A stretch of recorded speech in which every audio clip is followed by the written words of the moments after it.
Pamilya!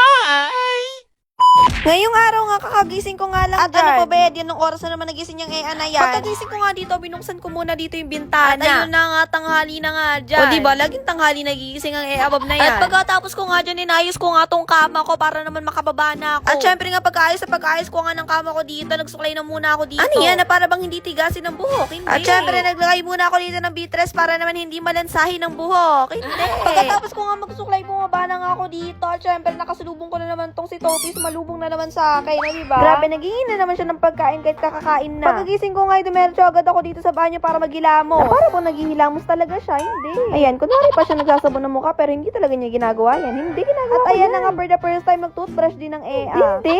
Pagkatapos ko nga mag-CR, magluluto na nga ako dito. For today's video nga, ako nga talaga yung magluluto ngayong araw. Grabe, for the first time, magluluto rin Ewan ako. ko ba, bigla akong sinapian ng sipag. Siyempre, inuna ko muna tong sinain. Nagsaing nga muna ako dyan. Grabe, nilalagnat ka ba? Ba't nagsasaing ka ngayon? Hindi. Ano yan? Na para ba nagsasaing talaga siya? Hindi. Alam yung mga kapatid, every time nagsasaing ako, laging hilaw talaga yung sinaing. Kaya talaga nagrereklamo sa akin yung mga kapatid ko na hilaw doy sinaing palagi. Ay, nako, bawal pa talaga ako mag-asawa. At ayan nga, pagkatapos ko nga siya hugasan ng 3 beses, nilagay ko na nga siya dito sa rice Para cooker. nga naman makakain na dito kami. Dahil nga din, sakto rin, darating na rin ngayon sila Kuya Eric mamaya. Pagkatapos ko nga isa lang yung sinaing, sinunod ko naman tong tosino, tinignan ko siya dito. At ayan nga, ang tagal niyang maluto talaga nga namang mga tosino yan, hindi. Ayan naman, pumunta nga muna ako dito sa lamesa dahil nga maghihiwa ako ng bawang at Dahil sibuyas. nga daw nagre-request sila ng corned beef para iulam. Malamang. Ayun no, na para bang nagluluto talaga siya? Hindi. Alam niyo mga kapatid, sa totoo lang talaga, may hilig talaga ako dati magluto. Pero ngayon nga, hindi na nga ako nakakapagluto. Wala na nga akong time sa pagluluto dahil nga ang dami na rin namin ginagawa. At ayan yung mga kapatid, habang naghihiwa nga ako ng sibuyas dyan, ay medyo naiyak-iyak pa ako dyan dahil nga namimiss ko na siya. Hindi ganun yun. Dahil nga naiyak ako dito sa sibuyas, sino ba naman kasi hindi maiyak sa sibuyas, diba? Pagkatapos ko nga maghiwa, chinek ko nga ulit tong tosino at hindi pa nga siya luto. Tignan nyo naman kasi ang tagal. At ito na nga, pagtapos ko nga dito, nagbukas na ako ng 2 corned beef. Nagsalang na ako dito ng isang kawalik para naman nga mapadali Pagkatapos na. nga na nilagyan ko na nga ito ng bawang at sibuyas. At eto na nga, hinalo-halo ko na nga siya hanggang sa masunog. Hindi. At syempre, nilagay ko na nga dito tong corned At beef. hinalo-halo ko na nga dyan yan. At eto na nga, natapos na nga ako dito kaya ginugupit ko na nga tong tosino para madami. At grabe, ganado si Baho dito kasi favorite daw niya to. At tingnan nyo naman kasi, kukuha pa yan siya ng isa. Ala pa man din, excited ka ba, boy? Ayan, ganyan yan siya. Ganyan yan siya talaga. Pagkatapos nga nang dinala ko na nga dito yan sila mesa dahil nga nagugutom na daw sila dahil nga kakatapos lang nila mag-dinis. Kaya nga eto, kumain na nga kami dito.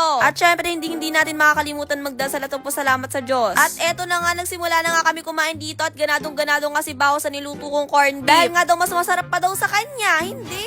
Habang kumakain nga kami dyan, nagkukwentuhan nga kami dyan na nagtatawanan. Paano ba naman kasi si Baho talaga, healthy talaga siya. At grabe na kailang kanin din ako dyan talaga. Grabe, paano ba naman ang sarap ng luto ko? Pwede na talaga ako mag-asawa? Hindi. Ayan, kaya ka tumataba. Kain pa. Sige, kain pa. At eto nga si Baho, grabe, ganado siya sa luto ko. Nakalimang kanin talaga siya dyan. Na para bang hindi pinapakain ng 10 taon. Hindi, ayan, tumawa siya.